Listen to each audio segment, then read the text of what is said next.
ओम शांति। आज की तारीख है 14 सितंबर 2016। साकार महावाक्य। बाबा कहते, मीठे बच्चे, योग बल से ही तुम्हें अपने विकर्मों पर जीत पाकर विकर्माजीत बनना है। किससे? योग बल से। अपने विकर्मों पर, माना विकर्म तो हुए है ना, विकर्म तो हुए है ना, उन पर क्या पानी है? जीत। क्या पानी है? जीत पानी है। आज का प्रश्न, कौन सा ख्याल पुरुषार्थी बच्चों को भी पुरुषार्थहीन बना देता है? उत्तर, अगर किसी पुरुषार्थी को यह ख्याल आया कि अभी तो बहुत समय पड़ा है, पीछे गैल्प कर लेंगे, परंतु बाप समझाते हैं, बच्चे मौत का समय निश्चित थोड़ी ही है। कल कल करते मर जाएंगे तो कमाई क्या होगी? इसलिए जितना हो सके श्रीमत पर अपना और दूसरों का कल्याण करते रहो। समय का सोचकर पुरुषार्थहीन मत बनो। कल कर लेंगे, कल कर लेंगे। जो कल कल पे टालते रहते हैं वो कल भी नहीं करते हैं, क्योंकि उनके पास कल कुछ और ही हो जाता है, कोई और ही कार्य आ जाता है कल में। वो कल ही नहीं आ पाता जिसमें कुछ वो कार्य करे। आज तो थोड़ा आराम कर लें, आज तो थोड़ा मौज मस्ती कर लें, कल ज्वाइन करेंगे, कल करेंगे। और कल में ही एक्सीडेंट हो जाए तो? जिस बुद्धि में आज ज्ञान स्पष्ट है, एक्सीडेंट होने के बाद तो बहुत समय तक तो ज्ञान आएगा ही नहीं। तो सोचो, कल कल करते काल आ जाए तो फिर क्या कहेंगे? काल माना मृत्यु, शरीर छोड़ना पड़ जाए फिर क्या कहेंगे? इसीलिए जो करना है अभी कर लो।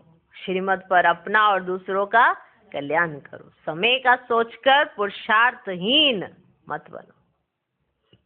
अब तो ये सोचना चाहिए समय बचे ही नहीं है। अब तो ये बात आ गई है ही नहीं, सामने से दिख रहा है, समय है ही नहीं। तो अभी समय भी वहीं आके खड़ा हो गया है कि अब लास्ट समय है, तो गैल्प तो अब कर लो। लेकिन ये सोच के कि अभी तो बहुत समय पड़ा है, गैल्प ही नहीं कर पाते। आज का गीत है ओम नमो शिवाय। ओम शांति। यह तो बच्चों को समझाया गया है कि निराकार साकार बिगर कोई कर्म कर नहीं सकते। यह तो बच्चों को समझाया गया है कि निराकार साकार बिगर कोई कर्म कर नहीं सकते, पाठ बजा नहीं सकते। रूहानी बाप आकर ब्रह्मा द्वारा रूहानी बच्चों को समझाते हैं, योग बल से ही सत्व प्रधान बनना है और विश्व का मालिक बनना है। ये बच्चों की बुद्धि में है कि कल्प कल्प बाप आकर राजयोग सिखाते हैं ब्रह्मा द्वारा, और आदि सनातन देवी देवता धर्म की स्थापना करते हैं, अर्थात मनुष्य को देवता बनाते हैं। मनुष्य जो देवी देवता थे, पावन थे, सो अब बदल 84 जन्मों बाद पतित बन पड़े। भारत जब पारसपुरी था तो पवित्रता, सुख, शांति सब था। ये 5000 वर्ष की बात है। तिथि तारीख सहित बाप सारा हिसाब किताब समझाते हैं। तिथि तारीख सहित बाप सारा हिसाब किताब समझाते हैं। इनसे ऊंच तो कोई है ही नहीं, इनसे ऊंच तो कोई है ही नहीं। सृष्टि व झाड़ जिसको कल्प वृक्ष कहते हैं, उनके आदि मध्य अंत का राज भी बाप बैठ समझाते हैं। भारत का जो देवी देवता धर्म था वह अब प्राय लोप हो गया है। क्या हो गया है? लोप हो गया है। सिर्फ चित्र जरूर है। भारतवासी जानते हैं कि सतयुग में लक्ष्मी नारायण का राज्य था, जानते हैं। बस शास्त्रों में भूल कर दी है जो श्री कृष्ण को द्वापर में ले गए। बाप ही आकर भूले हुए को रास्ता बताते हैं। उनको कहते हैं मुक्ति जीवन मुक्ति का गाइड। क्या कहते हैं? मुक्ति जीवन मुक्ति का गाइड।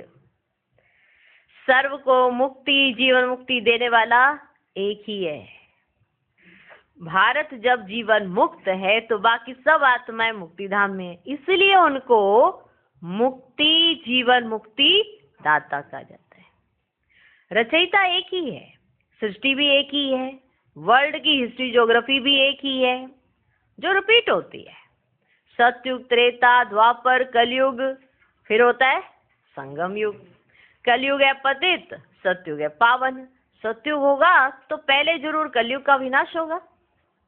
जब सतयुग होगा तो उससे पहले ये कलयुग का विनाश होगा। विनाश के पहले स्थापना होगी, होगी ना?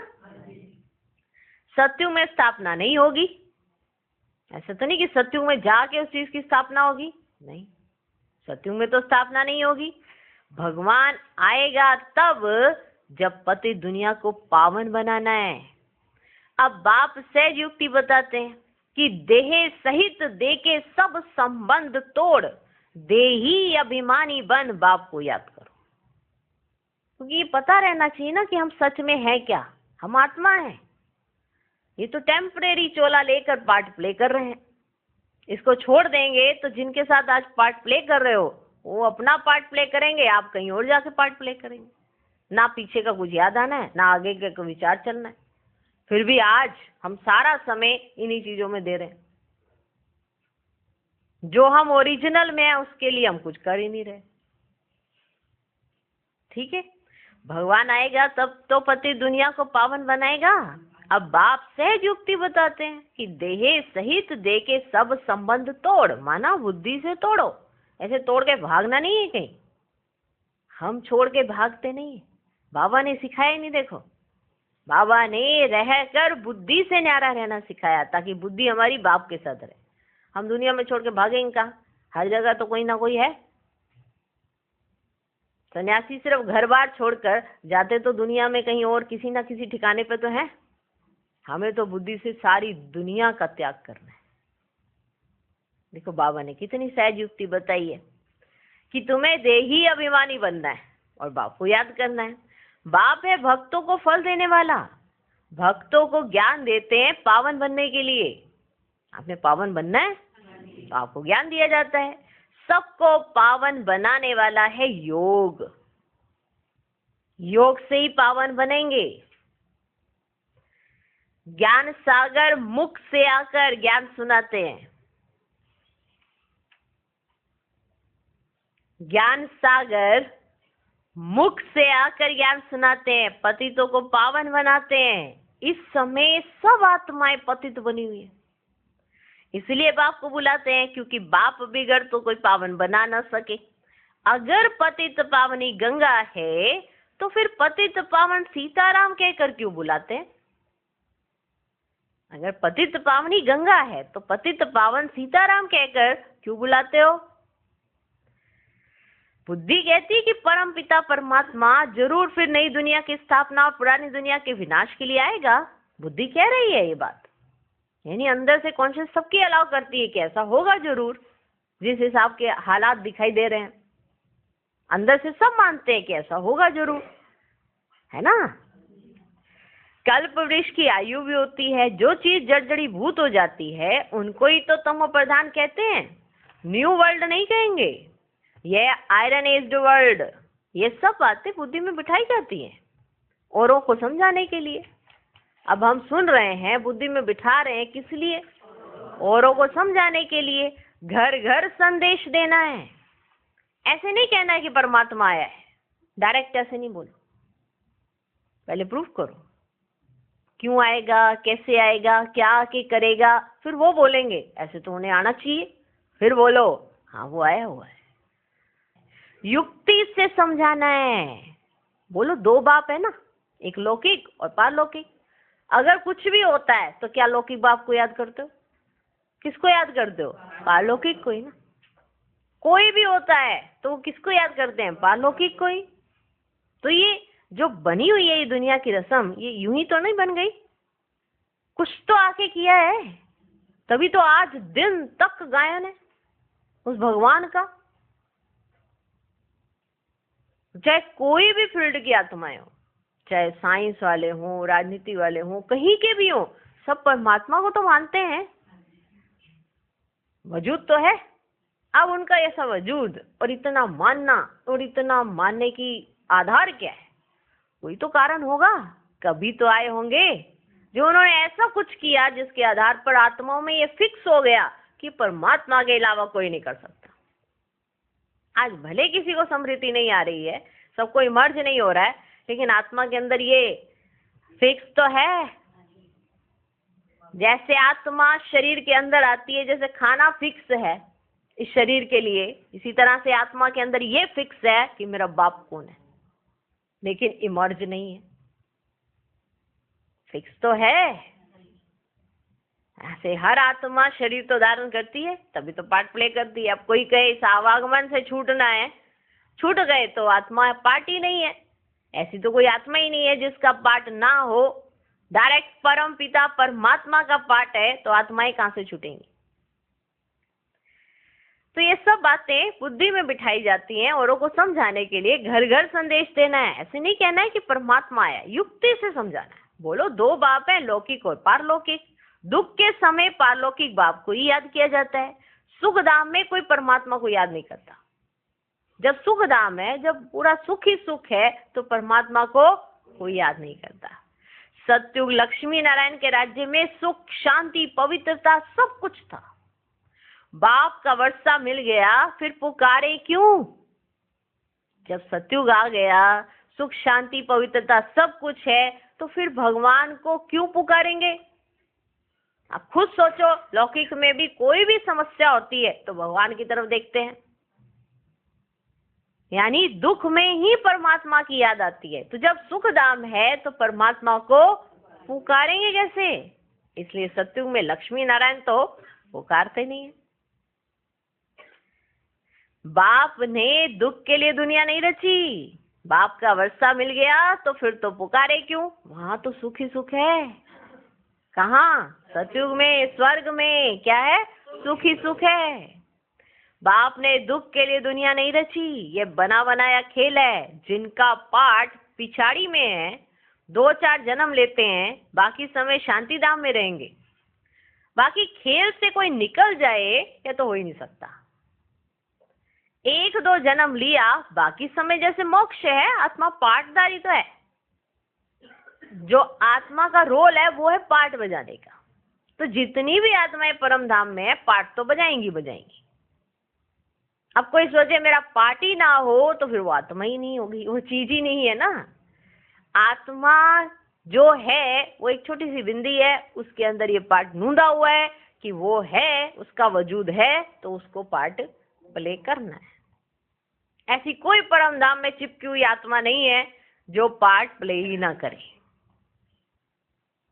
ठीक है?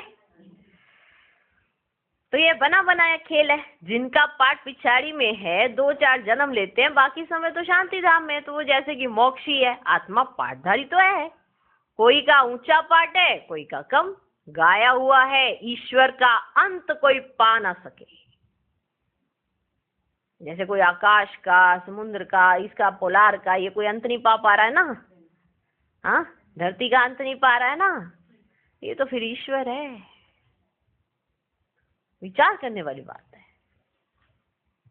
गाया हुआ है ईश्वर का अंत कोई पा ना सके।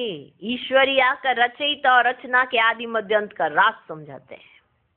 बाप समझाते हैं मैं साधारण तन में प्रवेश करता हूं।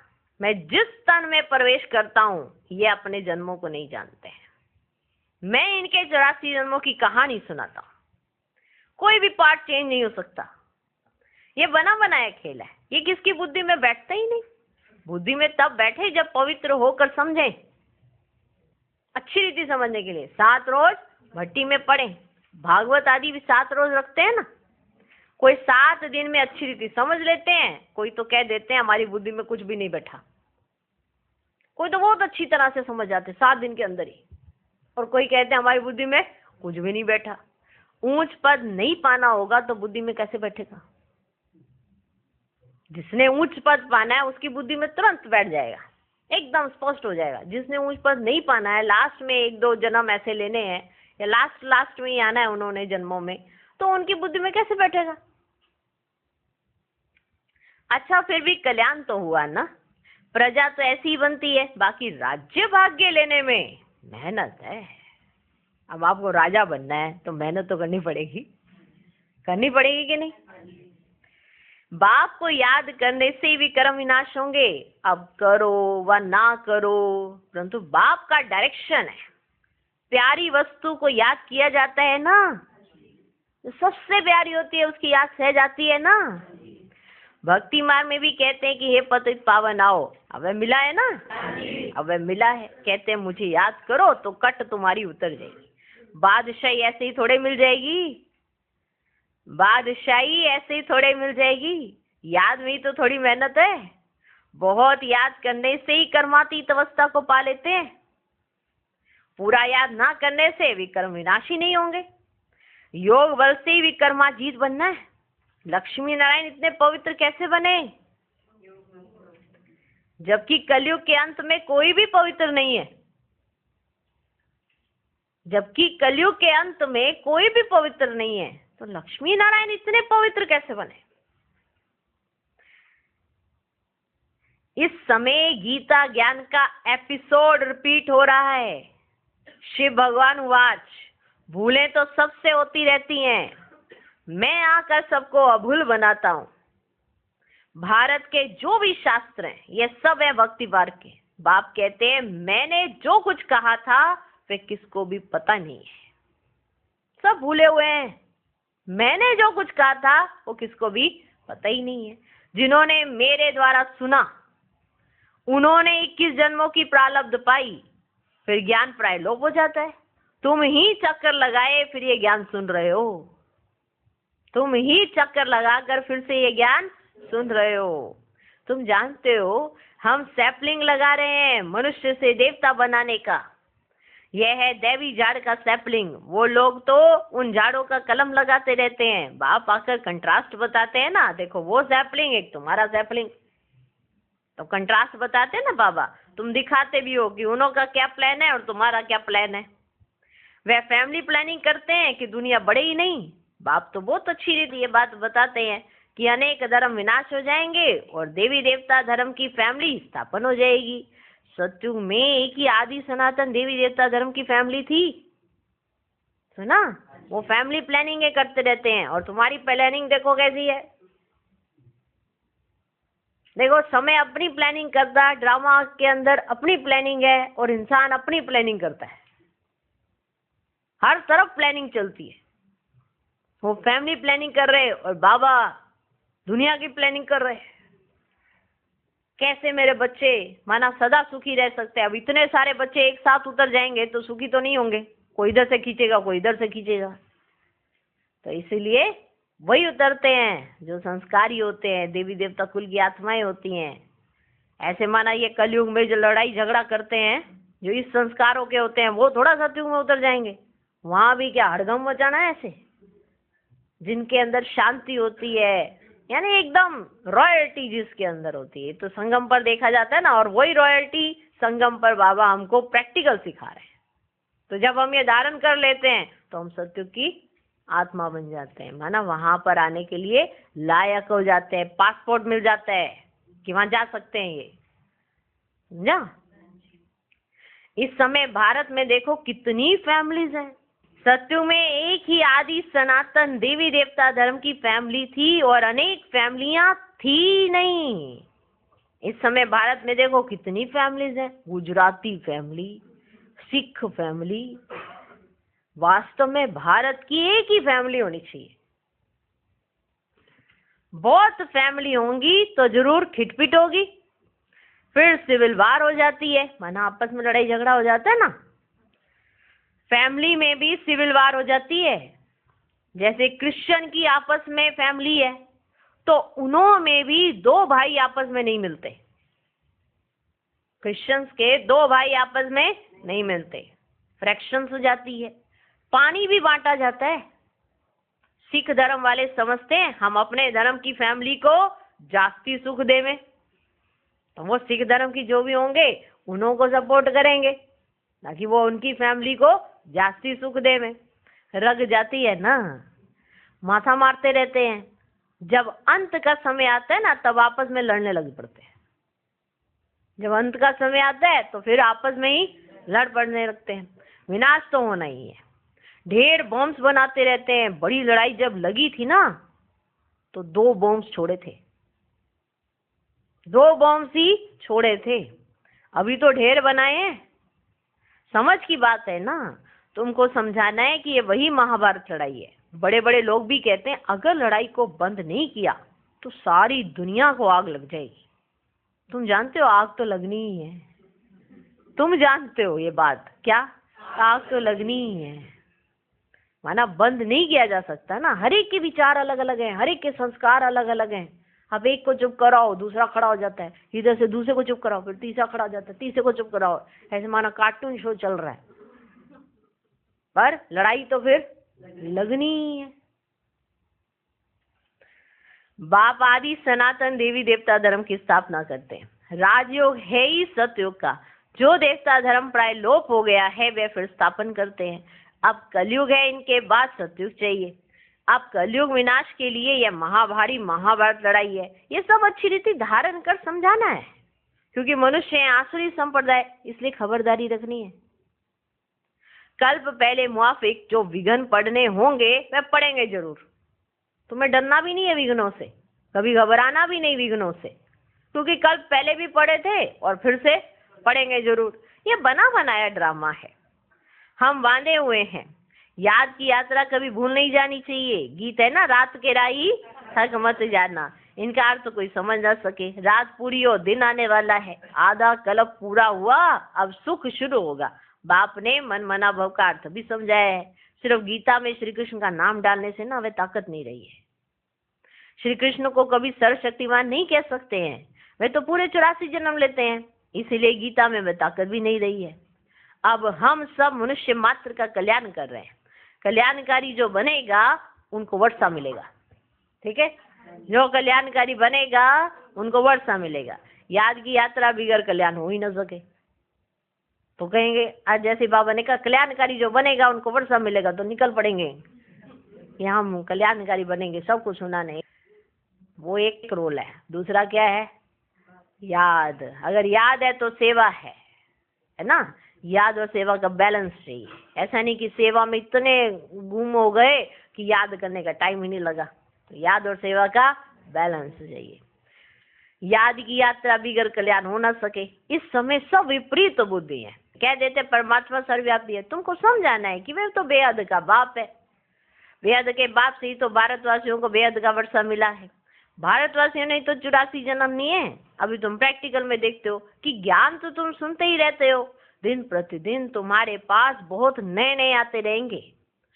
अब ही अगर बड़े बड़े लोग आ जाए ना फिर तो देर ही ना लगे। इसलिए धीरे धीरे धीरे करके प्रभाव फैलता है, समझे। अगर अभी बड़े बड़े लोग आ जाएं फिर तो देरी ना लगे, झट आवाज निकल जाए, हंगामा हो जाए। इसे युक्ति से धीरे धीरे चलता रहता है, ठीक है ना। नहीं तो फिर तो झट बड़े बड़े लोग आ गए तो झट आवाज फैल जाएगा। इसे धीरे धीरे धीरे ऐसे होता है, ठीक है। ये है ही गुप्त ज्ञान। किसको पता भी नहीं पड़ता है कि ये क्या कर रहे हैं, किसको पता ही नहीं पड़ता कि ये क्या कर रहे हैं। भक्ति में है ना दुख और ज्ञान में है सुख। रावण के साथ तुम्हारी युद्ध कैसी है यह तो तुम ही जानो और कोई ना जान सके। रावण के साथ युद्ध हो रही है ना तुम्हारी, वो तो दशहरा मनाएंगे, रावण जलाएंगे, सोचेंगे कि हाँ जी जल गया रावण। अब आपको सच्चा सच्चा दशहरा मनाना है ना, तो इसलिए बाबा समझा रहे हैं कि तुम जानते हो ना रावण के साथ तुम्हारी युद्ध कैसी है, यह तो तुम ही जानो और कोई जान न सके। भगवान वाच तमो प्रधान से सत्व प्रधान बनना है तो मुझे याद करो तो पाप विनाश हो जाएंगे। पवित्र बनो तो साथ ले जाएंगे। मुक्ति तो सबको मिलनी है ना, सब रावण राज्य से मुक्त हो जाएंगे। तुम कहते हो कि शिव शक्तियां ब्रह्मा कुमार कुमारियां ही श्रेष्ठ आचार्य दुनिया स्थापन करेंगे, कहते हो ना। परम पिता परमात्मा की श्रीमत पर कल्प पहले मुआफिक अपने आप से नहीं कर सकते। हम श्रीमत पर चल के फिर से करेंगे। कल्प पहले मुआफिक, 5000 वर्ष पहले श्रेष्ठाचारी दुनिया थी, ये बुद्धि में बिठाना चाहिए। तो आज कौन कौन से पॉइंट्स आए बुद्धि में बिठाने के लिए, वो मुरली से निकालना। कौन कौन से पॉइंट्स पे बाबा ने कहा इसे बुद्धि में बिठाना चाहिए, बहुत बार कहा है, बीच में कहा है ना। 5000 वर्ष पहले श्रेष्ठाचारी दुनिया थी, यह बुद्धि में बिठाना चाहिए। बिठा लो, है ना। कोई भी चीज हो उसे क्या कहा जाता है, इसे बुद्धि में बिठा लो। जैसे टीचर समझाता है ना, अब अच्छे स्टूडेंट क्या होते हैं, वो जब समझा रहा होता है तो फिर एकदम से अच्छे कंसंट्रेट हो जाते हैं और समझ लेते हैं, और फिर बाद में जाके ना अपनी डायरी में नोट कर लेते हैं। उसका कारण क्या होता है कि ताकि बुद्धि में बैठ जाए, खिसक ना जाए। ऐसे ही करते हैं ना, जो भी सिखाया जाए, जो भी बताया जाए, उसे बुद्धि में बिठा लो और फिर उसके बाद प्रैक्टिकल करो, उसकी एक आदत डालो, नेचर बनाओ, और फिर वो आदत और नेचर अपने आप वो काम करती है। आपको मेहनत करने की जरूरत नहीं पड़ती। मुख्य पॉइंट जब बुद्धि में धारण होगी तब याद की यात्रा में रहेंगे। कोई समझते हैं अभी टाइम पड़ा है, पीछे पुरुषार्थ कर लेंगे, परंतु मौत का नियम थोड़े ही है, इसलिए ऐसे मत समझो अंत में गलत कर लेंगे। ये ख्याल और ही गिरा देगा। जितना हो सके पुरुषार्थ करते रहो। श्रीमत पर हरेक को अपना कल्याण करना है, अपनी जांच करनी है कि कितना बाप को याद करता हूं और कितनी बाप की सर्विस करता हूं।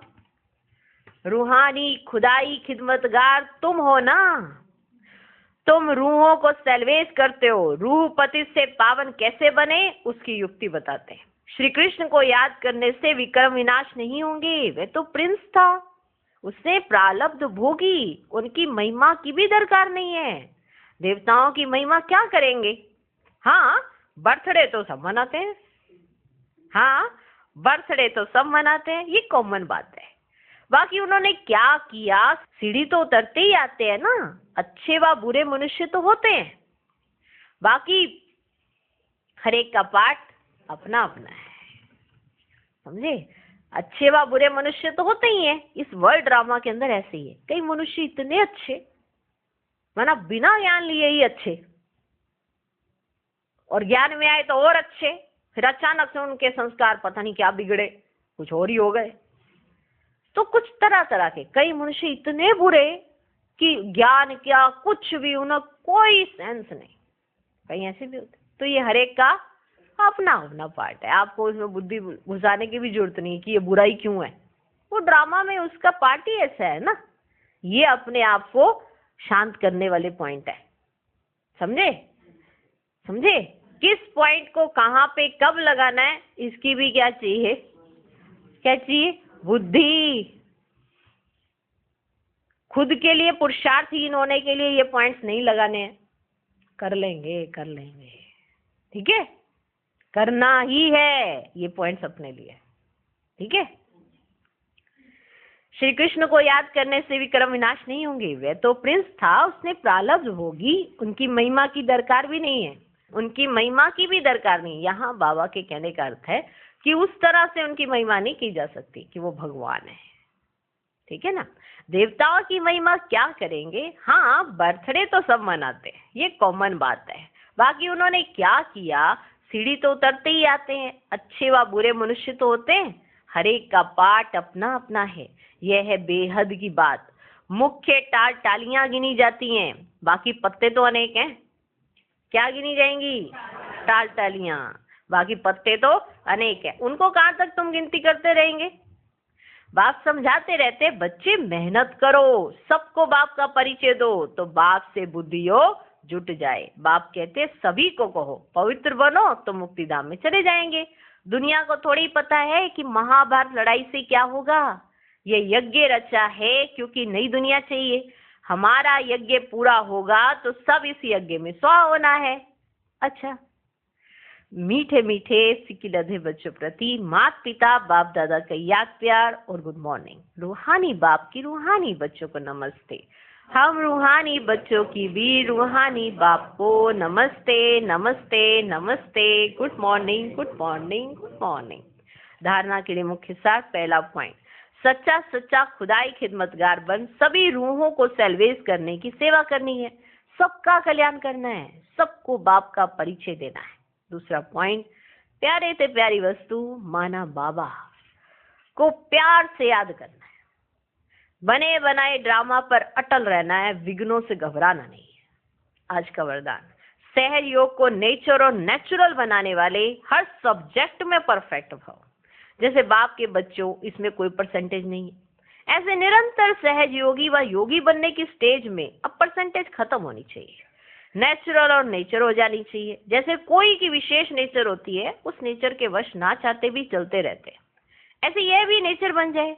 क्या करूं, कैसे योग लगाऊं, ये बातें खत्म हो जाएं तो हर सब्जेक्ट में परफेक्ट बन जाएंगे। परफेक्ट अर्थात इफेक्ट और डिफेक्ट से परे। आज का स्लोगन, सहन करना है तो खुशी से करो, मजबूरी से नहीं। ओम शांति। ओम शांति।